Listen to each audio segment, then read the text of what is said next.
piatok ráno bol v Čirči pracovný ruch, ľudia sa postupne začali spamätávať z povodne a začali rátať škody. Hovoria však hlavne o tom, že ich prosby o pomoc zostali nevypočuté. Na úrad sme volali od 1 hodiny, nikto nám vôbec nejakú pomoc nedal. Tú válku zvorvalo, dalo bokom válku, všechno prehnalo nám. Včera volalo do 4, od 1, nikto sa ani nechkáza. Škody sú podľa starostu hlavne na obecnom majetku. Na čom sú tie najväčšie materiálne škody?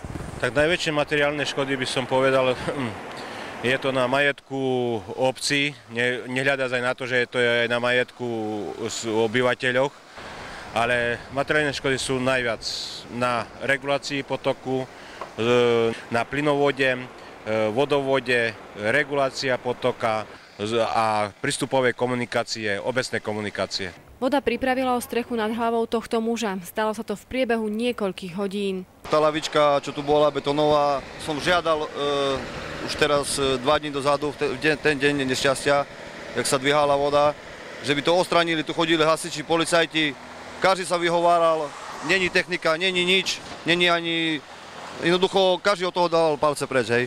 A voda všetko zaplavila tú lavičku s konárami a vyplavila to na jednu stranu, viac menej väčšia časť išla na môj dom, hej. Vidíte, ako je stave to všetko.